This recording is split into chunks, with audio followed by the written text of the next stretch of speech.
나눌 말씀은 신약성경 디모데후서 3장 10절로 17절까지 말씀입니다.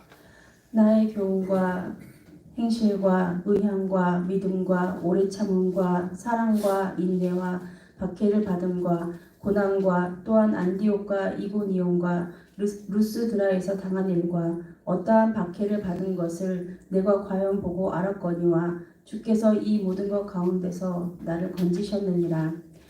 그리스도 예수 안에서 경건하게 살고자 하는 자는 박해를 받으리라. 악한 사람들과 속이는 자들은 더욱 악하여져서 속이기도 하고 속기도 하나니, 그러나 너는 배우고 확신한 일에 거하라. 너는 내가 누구에게서 배운 것을 알며 또 어려서부터 성경을 알았나니, 성경은 능히 너로 하여금 그리스도 예수 안에 있는 믿음으로 말미암아 구원에 이르는 지혜가 있게 하느니라.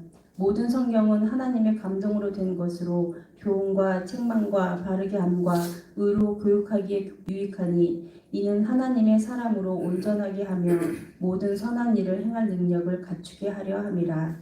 아멘. 기도하겠습니다. 하나님의 은혜를 감사합니다.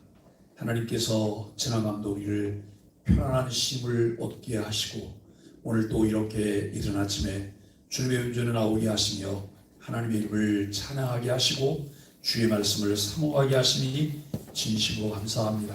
하나님께서 부족한 저희들을 장중에 붙잡아 주셔서 매 순간마다 우리가 하나님과 함께 동행하며 주님 뜻대로 살아가기에 부족함이 없도록 인도하여 주옵소서. 하나님 아버지, 참으로 우리 소망의 교회가 하나님 아버지 마지막 때 지역사회와 열방들에게 복음을 증거하며 다음 세대를 위하여 기도하며 다음 세대를 세워가기에 부족함이 없도록 주님 인도하여 주옵소서. 하나님께서 이 시간도 주의 말씀으로 우리 가운데 찾아와 주시고 함께하여 주실 줄로 믿고 예수님의 이름으로 간절히 기도합니다. 아멘. 함께 인사하겠습니다. 아시레 아시레. 오늘 우리는 배우고 확신한 자라고 하는 주제로 말씀을 나누려고 합니다. 이번 주간 한 주간 특세는 복음 안에서 성장하라라고 하는 주제로 디모데 후서의 말씀을 묵상하고 있습니다. 바울은 디모데에게 복음 안에서 성장하도록 권면하며 격려하고 있습니다. 주신 사명을 감당하는 사명의 길을 가다가 많은 상황들과 장애물을 만난 디모데와 또 주를 따르는 그리스도인들에게 경건한 삶의 선택이 아닌 필수적인 요소는 고난과 박해다라고 하는 것입니다. 우리가 경건한 삶을 살아가면서 우리에게 주어지는 이 고난과 박해라고 하는 것은 선택사항이 아니에요. 요거는 내가 가져야지, 요 고난을 당할 거야, 요거는 피해갈 거야. 이게 선택사항이 아니라는 거예요. 조금 전에 찬양을 하다 보니까 찬양 노랫말 가사 중에 여러분 2절 말씀이 2절이 이런 가사예요.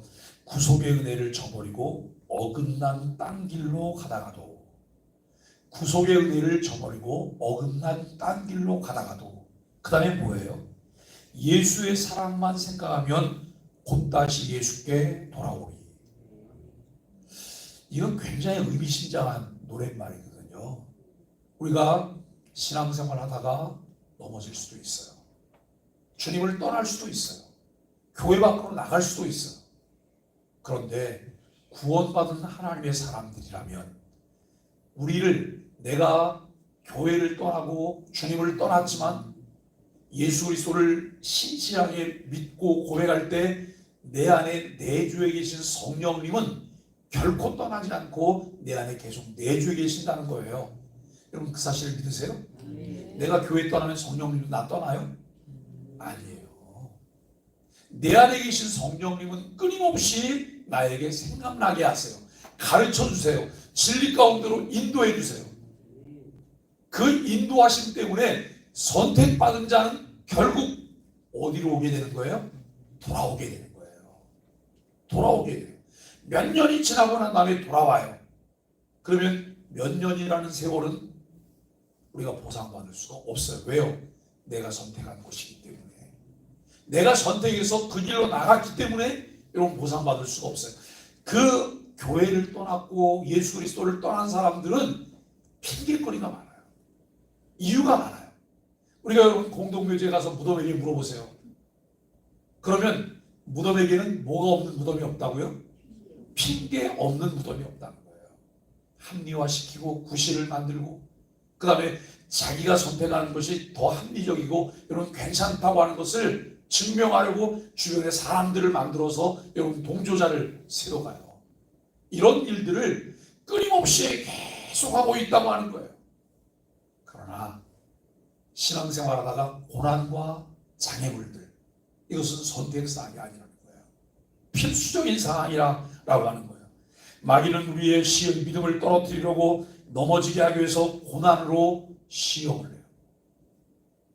에덴 동산에서 아담과 하와를 찾아와서 시험했던 마귀, 그리고 여러분 욥을 찾아와서 욥을 시험했던 마귀, 예수님께서 공생애를 시작하실 때 여러분 이 예수님이 줄이신 후에 그를 찾아와서 시험하면서 이제 이것을 무너뜨리려고 했던 마귀.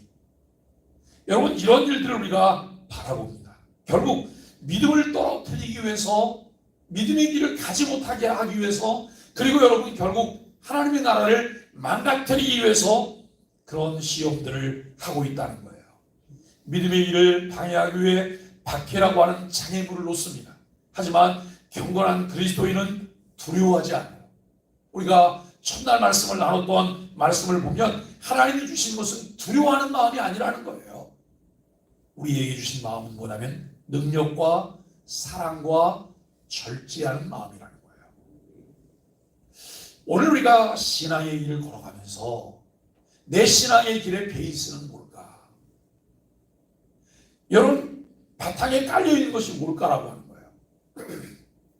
하나님의 말씀이 바탕에 깔려있다면 그 하나님의 말씀을 통해서 내 안에 일어나는 것이 무엇입니까? 여기 디모데후서 1장 7절에서 말하고 있는 대로 여러분 그런 것이죠. 능력과 사랑과 절제한 마음이에요.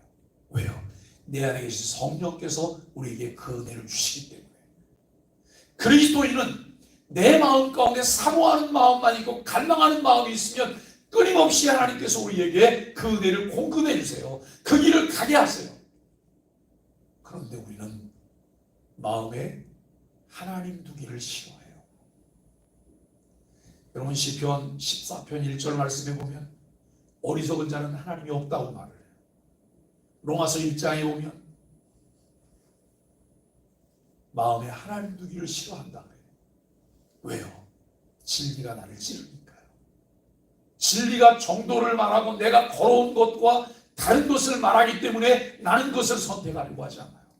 그러나 무릇 경건하게 살고자 하는 자는 박해를 받을 것이다, 고난을 받을 것이다 라고 우리에게 말씀하고 있습니다. 고난과 박해가 경건과 사명 감당하는 삶에 피할 수 없는 과정이라고 하는 것을 우리는 알아야 합니다. 고난과 박해가 더할수록 하나님의 능력은 더욱 강하게 우리의 삶을 붙들어 주십니다. 여러분 경건의 가치는 고난과 박해 속에서 더욱 빛나는 거예요. 고난과 박해가 있어요. 그 속에서 정말 경건은 빛이 난다라고 하는 것을 우리는 생각해요.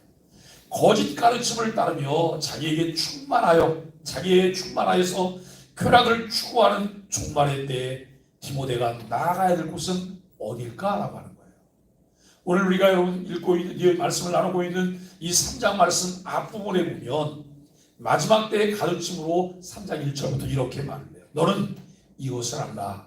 말세에 고통하는 때가 이르러 사람들이 자기를 사랑하며, 누구를 사랑한다고요? 자기를 사랑한다고요. 자기에 빠져 있는 거예요. 돈을 사랑하며 자랑하며 교만하며 비방하며 부모를 거역하며 감사하지 아니하며 거룩하지 아니하며 무정하며 원통함을 풀지 아니하며 모함하며 절제하지 못하며 사나우며 선한 것을 좋아하지 아니하며 배신하며 조급하며 자만하며 쾌락을 사랑하기를 하나님 사랑하는 것보다 더하며 경건의 모양은 있으나 경건의 능력은 부인하는 자니 이 같은 자들에게서 내가 돌아서라 라고 말을 해요. 내가 여러분 경건의 모양만 가지고 있지 않고 경건의 능력을 가지고 있다고 한다면 그 경건의 능력을 가지고 있다고 하는 것을 어느 때 내놔야 돼요? 고난 속에서, 박해 속에서, 위기의 순간에, 어려운 일들이 진행되고 있을 때에 내가 가지고 있는 여러분 경건의 능력을 내놓고 그 능력을 통해서 그 길을 걸어갈 수 있어야 되는 거예요. 그냥 시도 때도 없이 넘어지고 망가지고 내가 여러분 해야 될 말인지 하지 말아야 될 말인지 분간도 못하고 그저 아무 말이나 하고 아무 말이나 주워먹고 그거 여러분 소화불량 걸려갖고 장염 속에서 내가 질퍽거리고 쓰러져 있다고 생각해 보세요. 이런 경우들 너무 많잖아요. 오늘 우리가 정말 하나님 말씀을 들어야 되는 이유가 무엇일까라고 하는 것입니다. 사도는 오늘 말씀 속에서 디모데가 따르고 나아가야 할 분명한 자리를 말씀하고 있습니다. 이 편지에서 사도의 가르침은 일관성이 있어요. 일관성이 있는데요. 이 사도는 복음과 함께 고난을 받으라 라고 12절에서 다시 한번 명시해서 그 부분을 말하고 있어요. 그러니까 여러분 이 디모데 전서를 보면 바울이 디모데에게 편지를 하는데 디모데가 어디서 목회하고 있다고요? 에베소 교회에서요.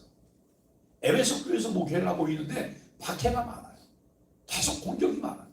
그래서 여러분 교회 안에 있던 사람들 중에 배교하고 주님을 떠나는 사람이 많은 거예요. 그 상황 가운데 디모데가 의기소침이 있어요. 그때 디모데를 향해서 이렇게 말을 해요. 초대를 해요. 무엇으로 초대하냐면 복음과 함께 고난을 받으라. 복음과 함께 고난으로 초대를 해요. 이 길이 그런 길이다라고 말을 해요. 근데 여러분 우리가 교회는 그냥 눌러라 하고 싶어서 교회를 나오고 뭔가 복을 누리려고 나오고 그리고 여러분 뭔가 교회 오면 만사형통한다고 하니까 교회 나왔는데 고난? 그리고 고난이 정말 피부에 닿을 정도로 고난이 와요. 그때 어떻게 하시겠어요?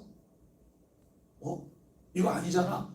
내가 원했던 여러분 그러면서 우리가 그 자리를 떠나시겠어요? 실제로 우리 한국 교회가 걸어왔던 길들을 보면 여러분 교회를 위해서 자기 생명을 드린 분들도 참 많으세요. 교회를 위해서 자기 모든 것들을 드린 분들도 많으세요.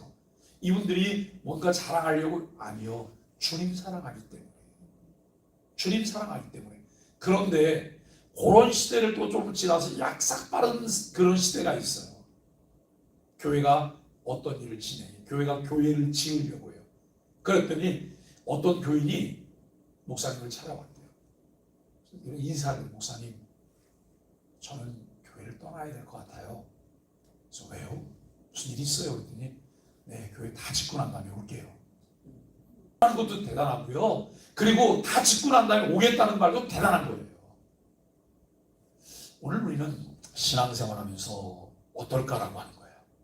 정말 이 바울 사도는 복음을 위해서 힘쓰는 가운데 이런 인내했던 고난의 경험들을 디모데에게 들려주면서 복음과 함께 고난을 받으라라고 말합니다.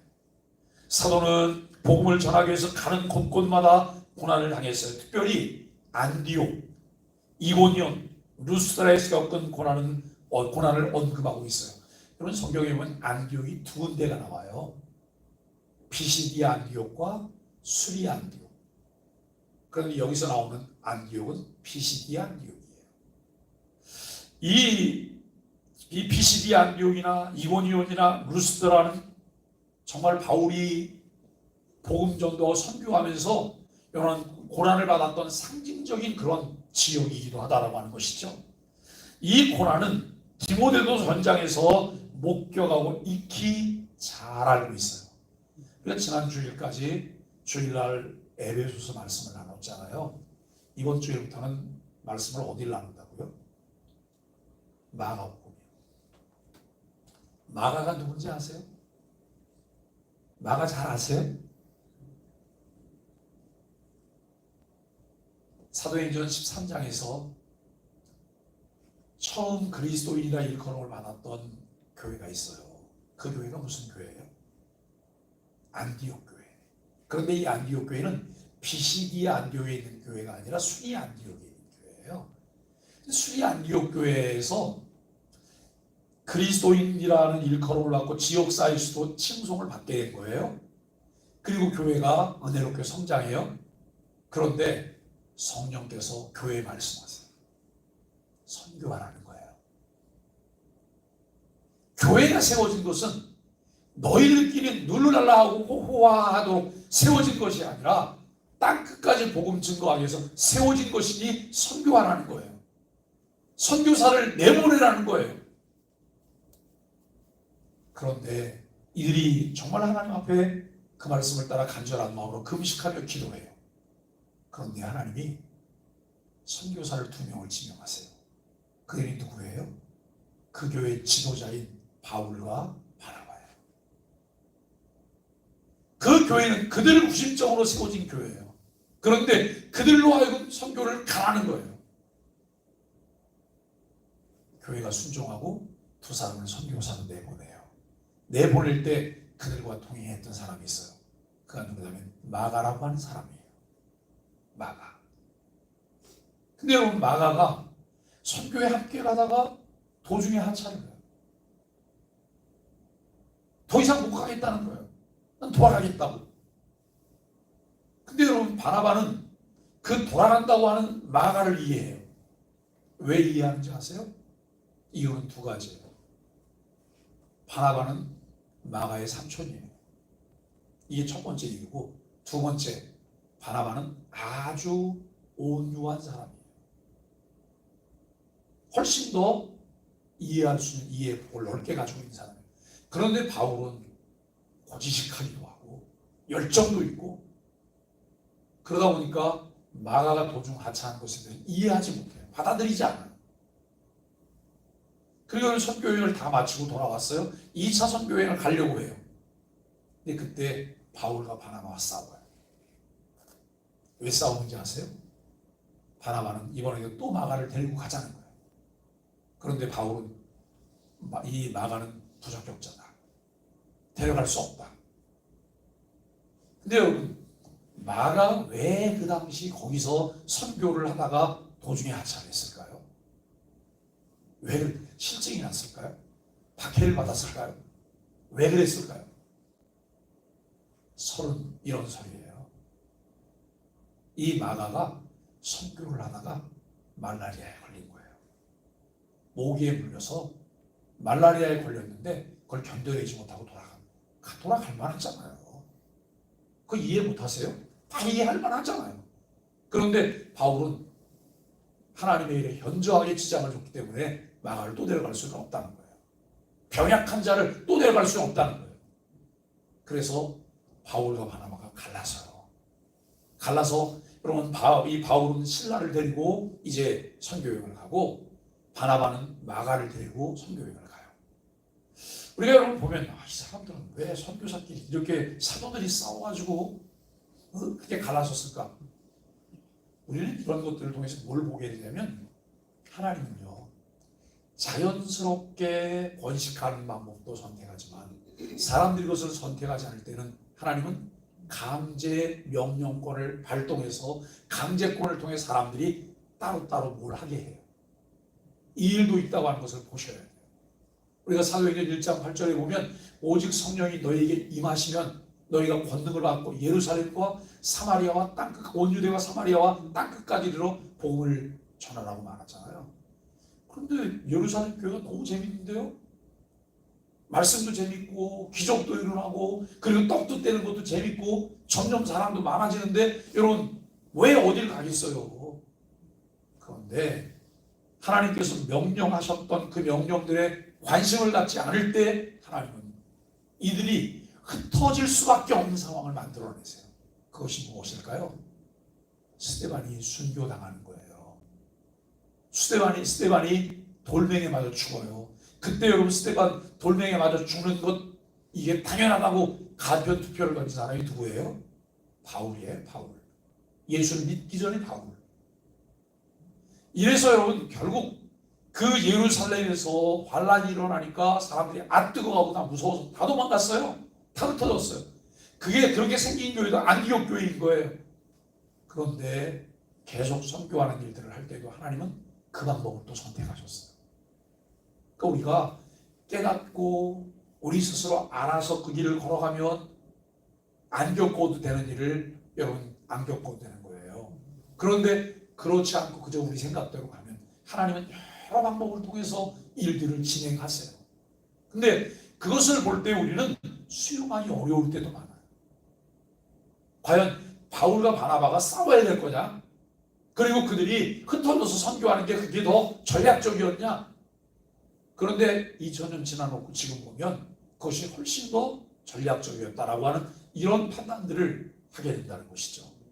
오늘 우리는 이 마가라고 하는 사람에 대해서 돌아오는 주일날 설교 때 구체적으로 더 많이 말씀드리겠지만 더 재미있는 사례들도 많아요.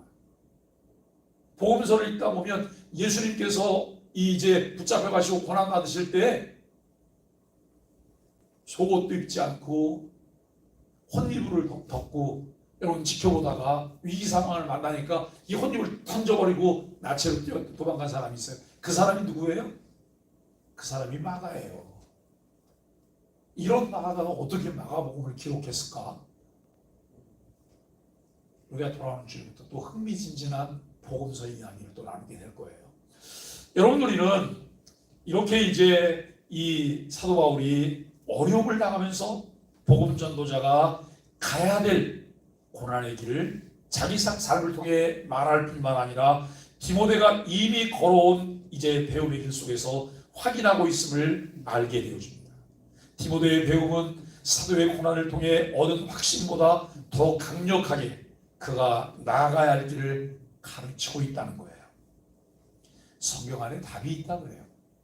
성경 안에 분명히 길이 있어요. 제가 KBS 93.1 FM 방송을 잘 들어요.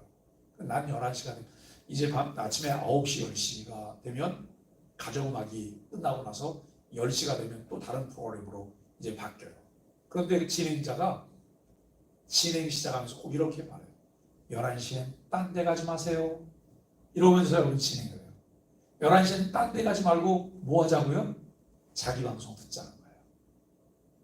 우리가 정말 정도를 걸어가고 복음 안에 걸어가고 있다면 나는 딴 데 갈 수 없어요. 다른 일 할 수 없어요. 다른 데 신경 쓰면서 해찰할 수 없어요. 왜요?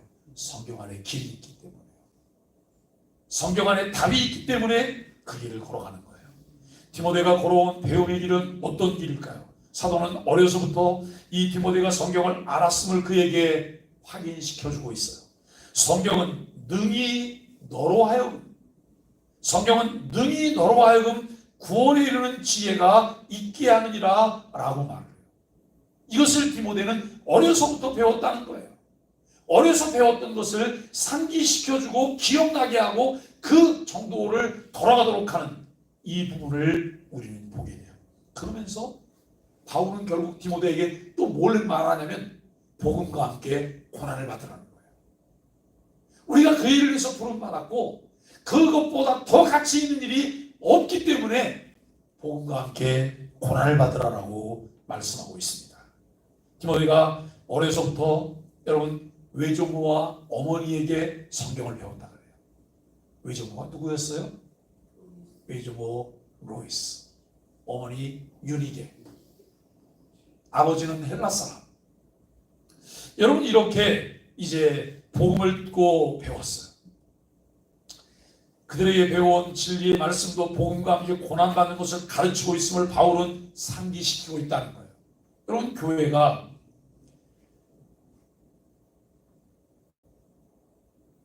파편만 가르친다고 생각하세요? 반쪽만 이야기한다고 생각해보세요.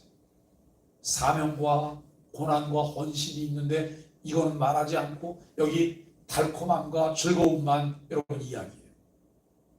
그렇다면 과연 그게 우리가 바른 복음 이해를 가질 수 있을 것이냐라고 하는 거예요. 진정한 가치를 말하기 위해서 이 땅을 사는 동안 어떻게 무엇을 선택하며 살아야 되는지를 우리에게 말하고 있어요. 제가 가끔 여러분 신앙을 이렇게 말해요. 몰핀 신앙, 진통제 신앙이라고. 진통제 신앙, 몰핀 신앙은요 수술하지 않는 신앙이에요. 말씀이 관절과 골수를 찔러 쪼개기까지 하는데 여러분 그것 없이 그 위에다가 소염제만 바르는 거예요. 소염제 발라서 고통스러운 거 지나가게 하는 거예요. 과연 그것을 통해서 내가 건강할 수 있을까? 우리 노예 목사님 한 분이 암이 걸리셨어요. 그래서 암 치료를 하시고 항암을 하셔야 되는데 항암을 안 하시려고 저 강원도 거진으로 요양을 하셨어요. 그런데 제가 그저께 그 강원도에 가서 그 거진 쪽에 갔길래 목사님께 전화를 드렸어요. 목사님 거진에 잘 계세요? 저 거진 나왔는데요. 거진 나왔는데 거진에 계세요? 그랬더니 그 보따리 싸셨대요. 다시 부천으로 돌아오셨다. 왜 그러냐면 어저께부터 항암을 다시 해야 되기 때문에. 왜요 목사님? 그랬더니 너무 고통스러워서 병원에 갔더니 항암밖에는 고통을 줄일 수 있는 방법이 없다는 거예요. 그냥 여러분 임시방편으로 요걸 덮고 지나가려고 했는데 그게 되지 않아요. 항암을 해야 된다는 거예요. 근데 항암을 한다고 오래 살 수 있다는 보장도 사실은 없는 거잖아요. 그럼에도 불구하고 치료할 수 있는 방법을 선택해서 그 일을 해야 돼요. 옛날에는 암 그러면 모든 사람들이 이렇게 생각했어요. 아유, 죽겠네. 근데 요즘은 암 그러면 사람들이 어떻게 생각해요? 뭐 감기나 똑같아. 감기처럼 케이스가 많다는 거예요. 또 감기처럼 많이 낫기도 하는 거예요. 우리가 신앙생활하면서 정말 어떨까라고 하는 것입니다. 세상은 그리스도인들이 결코 우호적이지 않아요. 지금 시대는 악하고 제멋대로 행하면서 파괴적이에요. 그렇다고 시대의 악함을 탓하면서 가만히 있을 수는 없어요. 세상 풍조에 저항하며 세상과는 확연히 다르게 살아가야 된다라고 하는 것입니다. 오늘 바울은 디모데에게 시대의 악함 속에서 어떻게 다르게 살아야 하는지를 권면하고 있습니다. 바울은 디모데가 자신을 따랐던 삶을 언급하는 10절을 보게 되고요.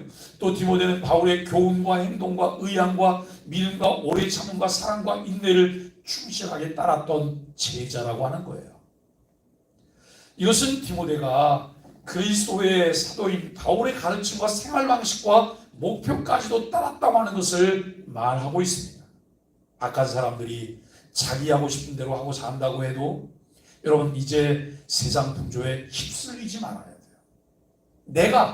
내가 오늘도 바라봐야 될 것, 우리가 따라야 될 것은 무엇일까요? 세상의 유행이 아니에요. 저 사람의 이야기가 아니에요. 뭘 따라야 되는 거예요? 하나님 말씀을 따라야 되는 거예요. 거기에 답이 있기 때문에. 그래서 사도행전을 17장을 읽다 보면 신사적인 사람들을 소개해요. 여러분 베레아 사람들은 신사적이래요. 왜요? 하나님 말씀을 듣고 그 말씀이 정말 그런가 아닌가를 확인하는 거예요. 우리가 여러분 설교를 들으면서 설교자를 신뢰하며 설교를 들어야 되겠죠. 그러면서도 뭘 하셔야 되냐면 설교자가 정말 성경을 말하고 있는지 아니면 성경 아닌 거를 말하고 있는지 성경을 통해 확인해 보셔야 되는 거예요. 왜요? 우리는 성경을 듣기를 원하기 때문에. 설교를 통해 하나님 말씀을 배우기를 원하기 때문에 우리는 그렇게 듣고 그렇게 여러분 가야 된다는 것입니다. 우리는 예수님의 충실한 제자로서 삶의 방식과 목표를 하나님의 기준에 맞춰야 합니다. 디모데는 박해와 고난을 바울과 함께 겪었음을 11절에 말하고 있는데요. 그런데 바울은 주님이 모든 것에서 자신을 건졌다라고 여러분 말하고 있습니다. 그리스도 안에서 경건하게 사는 모든 그리스도인은 박해를 받는다고 12절에서 말했습니다. 우리가 여러분 생각해보면 이거예요. 아니 나는 지금까지 교회를 몇십 년을 다녀도 박해를 안 받았어요. 나는 어려움이 한 번도 없었어요. 만사형통한 거죠? 다른 면으로 한번 생각해 보세요. 그야말로 빗사위로 막 간 것은 아닐까요?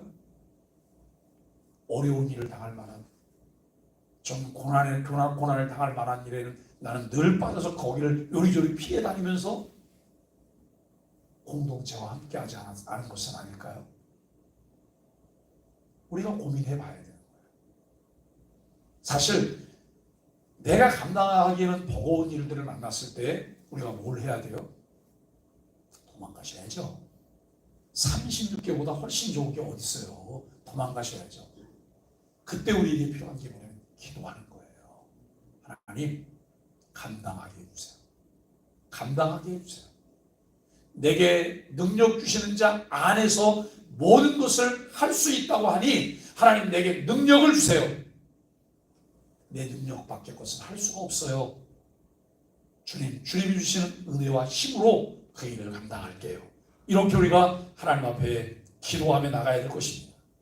사람의 교훈이 진실한 교훈인지 확인하려면 그가 어떤 삶을 살았고 어떤 고난을 겪었는지 알아보면 가장 확실하다라고 하는 거예요.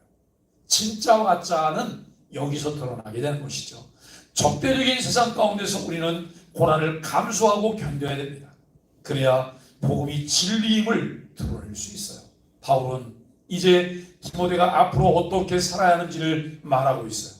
악한 사람과 속이는 사람들은 더 악해져서 속이기도 하고 속기도 할 것이다 라고 말을 해요. 그러나 디모데는 흔들리지 말고 그 자리에 머물러 있어야 됩니다. 디모데는 그동안 바울에게 배운 진리를 굳게 믿고 진리 안에 거해야 된다고 하는 것을 말하고 있어요.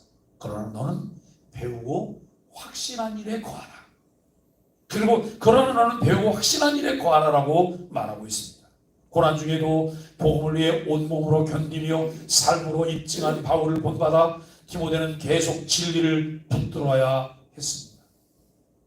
우리 역시 주님이 처음 우리에게 주신 복음의 진리 안에 우리가 거할 수 있게 되기를 바라고 진리 안에서 성장하게 되기를 간절히 바랍니다. 디모데가 계속 배우고 확신한 일에 머물러야 하는 이유는 그가 어려서부터 성경을 알았기 때문이라고 말하고 있습니다. 바울은 그 성경의 기원과 목적을 설명하고 있는데요. 16절에서는 먼저 성경은 하나님의 감동으로 된 것이다 라고 하는 거예요. 하나님의 감동으로 된 것이다. 세상이 갖지 못한 것이 있는데요. 그것이 뭐냐면 하나님 말씀이에요.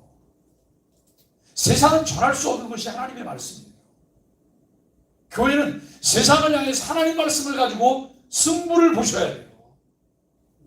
하나님 말씀을 가지고 승부를 보셔야 돼요. 교회는 세상을 향해서 끊임없이 사랑을 베풀어요. 그들과 함께 소통해요. 그 이유가 무엇일까요? 그 이유는 교회만 가지고 있는 고유한 영원한 생명을 그들과 함께 나누려고 하는 거예요. 그들로 하여금 편안하게 고유한 생명을 받아들일 수 있는 토양을 만들어내는 것, 이것이 우리가 이웃사랑이에요. 근데 여러분, 절대 성급하시면 안 돼요. 제가 늘 이야기하지만 교회는 끊임없이 세상을 향해 코를 내요. 세상과 소통을 하려고 여러분 여러 가지 이제 배경들을 만들어요. 그리고 그들을 초대해요. 그런데 단번에 쫓이는 분들이 계세요. 그냥 오시게 하시면 돼요. 친하게만 하시면 돼요. 그들이 지금 현재 교회를 통해서 그들이 누릴 수 있는 필요를 누리도록 계속해서 제공하시기만 하면 돼요. 왜요? 그렇게 계속 교류를 하다 보면 어느 날 이들의 영혼의 갈망이 있어요. 교회를 통해 들려주려고 하는 말을 듣고 싶어 할 때가 와요. 저는 그때를 하나님의 때라 그래요. 그때 여러분 우리가 그들이 편안하게 말씀을 내놓을 수 있어요.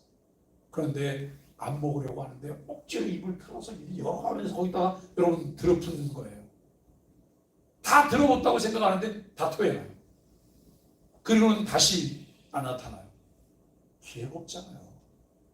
인내하셔야 되고 계속 하셔야 되고 그리고 늘 친절하셔야 되고 그런데 여러분 그 사람을 얻기 위해서 가면 쓴 친절이 아니에요. 진심이 담긴 친절을 계속 베푸셔야 돼요. 언제까지 하냐고요? 그 기회가 올 때까지. 기회가 오고 나면 그 다음에는 더 친절하셔야 되는 거잖아요. 오늘 우리는 여러분 성경은 하나님의 감동으로 된 것인데 이 말은 문자적으로 하나님이 수송을 내시는 것이라고 하는 뜻으로 우리는 성경을 통해 하나님의 마음과 의도를 알 수 있습니다. 성경의 목적은 두 가지입니다. 하나는 성경은 그리스도 예수 안에 있는 믿음으로 말미암아 구원에 이르는 지혜가 있게 한다라고 말을 해요. 또 다른 하나는 성경은 교훈과 책망과 바르게함과 의로 교육하기에 유익하다라고 말씀하고 있어요. 이것을 통해 하나님의 사랑으로 온전해져 모든 선한 일을 행할 능력을 갖추게 하는 것이다 라고 말씀하고 있습니다. 성경을 부지런히 배우고 연구하십시오. 기회를 만드십시오. 우리가 여러분 교회가 매일 아침 묵상을 하고 있어요. 매일 아침 묵상. 매일 아침 묵상이 우리에게 어떤 도전을 주고 있나요? 교회 와서 그냥 새벽에 한번 왔다 가면 되지 그 무슨 매일 묵상을 한다고 그러냐? 정말 그럴까요? 언제 어디서나 말씀을 우리가 묵상할 수 있어요. 조금 더 내가 신앙생활을 제대로 잘하고 싶다고 하면 시간을 정해놓고 그 말씀을 묵상할 수 있어요. 그리고 여러분 그 말씀을 좀 더 깊이 묵상하기를 원한다면 잘근잘근 씹어내면서 말씀의 의미들을 정리해보는 거예요. 그리고 이 정리하게 된 그 말씀들을 다른 사람들에게 나누면서 전하는 일들을 우리가 하는 거예요. 누군가 뭐라고 이렇게 들려고 해요. 아주 힘겨워해요. 그러면 옆에서 구겨 팔짱 끼고 뭘 하는지 두고 보자. 힘으로 그걸 할 수 있나 두고 보자. 이게 아니고 누가 힘겹게 들고 있으면 막 쫓아가서 옆에 여기를 같이 들어야 되는 거예요. 그리고 또 이쪽에 누가 또 붙어서 같이 들어야 되는 거예요. 이렇게 하다 보면 옮길 수 있게 되는 거잖아요. 백지장도 맞들면 가볍다고요. 한 겹줄은 잘 끊어지지만 3겹줄은 잘 끊어지지 않는다고. 교회는 경건한 삶을 노력하는 사람들을 통해서 교회가 세워지는 거예요. 그 사람들이 요소에서 역할을 할 때 교회는 힘을 갖게 되는 거예요.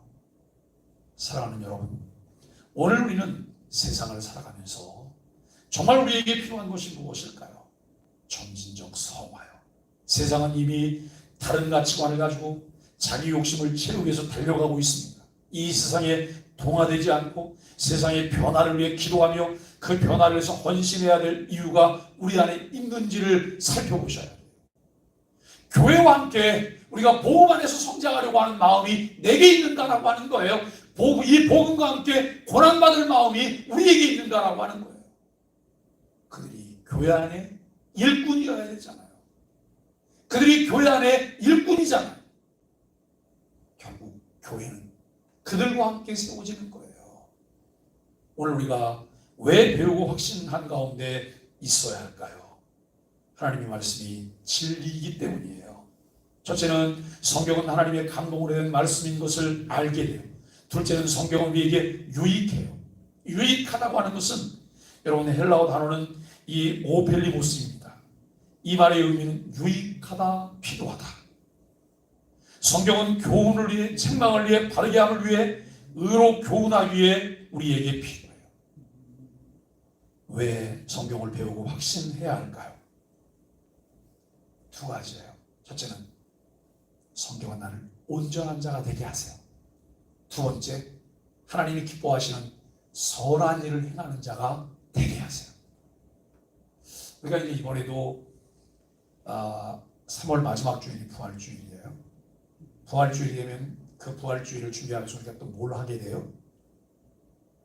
뭘 하게 되죠? 추수감사절을 준비하면서 우리가 뭘 했죠? 쌀 모으기 했어요. 쌀 모으기. 쌀 나누기를 하잖아요. 이번에도 이제 쌀 모으기를 하는 거예요. 쌀 나누기를 할 거예요. 적어도 여러분 마음 가운데 이런 다짐을 해보세요. 1년에 2번 정도는 내가 쌀 기부를 한번 해봐야 되겠다. 그런데 나는 어느 정도 하면 좋을까? 그냥 1년에 2번 10kg 한 20kg 하면 될까? 아유, 그거보다는 조금 더 해야지. 20kg 한 40kg 하면 될까? 아니면 그거보다 좀 더 해야지. 이것을 결정할 때도 항상 기준은 뭐냐면 첫째, 삶의 형편. 두 번째, 내 신앙 정도. 이걸 고려하세요. 내 형편은 어떤가? 그 다음에 내 신앙은 어떤가? 이걸 고려하고 그 일에 참여하세요. 3월 마지막 주일이면 부활절 때 부활절을 우리만 기뻐하는 것이 아니라 이웃과 함께 기뻐하는 부활주일이 될 것입니다. 그런데 그런 일들을 우리가 왜 해야 될까요? 성경 말씀을 배우면 성경은 우리로 하여금 하나님의 사람으로 온전하게 할 뿐만 아니라 그 선한 일에 내가 참여해야 되고 선한 일을 해서 내가 지음받았다고 하는 것을 성경이 우리에게 가르치고 있는 거예요. 그렇기 때문에 그 일을 의무감이 아니라 기쁨과 즐거움 가운데에서 참여하는 거예요. 왜요? 돈 벌어서 뭐 하기 위해서요? 돈 벌어서 뭐 하시려고요? 아니 왜 목소리 아주 작으세요? 다 같이 한번 따라 하시죠. 돈 벌어서 남 주고 공부해서 남 주자. 이게 여러분 가치관이랑 마인드가 바뀌지 않은 사람이 이게 가능해요? 가능하지 않죠. 어디 식당에 가면 그냥 신발끈 매느라고 정신이 하나도 없는데 우리가 여러분 마인드가 바뀐 사람들은 식당 들어가면서 오늘 계산은 내가 해야 되겠다고 생각하고 들어가요. 그래서 다른 사람이 하기 전에 먼저 선언하는 거야. 오늘은 밥 제가 삽니다. 계산할 생각하지 마세요. 이 말을 먼저 하고 가요. 요즘 우리 교인들 중에도 식당에 가면 들어가면서 카드 맡겨놓고 들어가는 교인들이 계시더라고요. 왜냐면 저 계산하지 말라고. 우리가 여러분 선한 일을 한다고 하는 것은요, 가격에 의해서 하는 것은 고역인 거예요. 그런데 형편이 안 되는데 막 계산하려고 그러죠. 이건 또 다른 또 어려움을 주잖아요. 그러니까 항상 두 가지를 고려하셔야 돼요. 형편이 되나? 신앙적으로 내가 그것을 감당할 수 있나? 이게 되시면 마음 받지 마시고 편안한 마음으로 많은 것을 나누시게 되기를 예수 그리스도의 간절히 축복합니다. 우리 아침 기도 함께 보겠습니다. 함께 인생의 고난이 겹쳐오더라도 항상 함께 하시겠다고 하는 주님 약속을 굳게 붙들고 믿음으로 나아가기를 원합니다. 말씀을 통해 배우고 확신한 일에 거하며 복음과 함께 고난받기를 두려워하지 않게 하소서.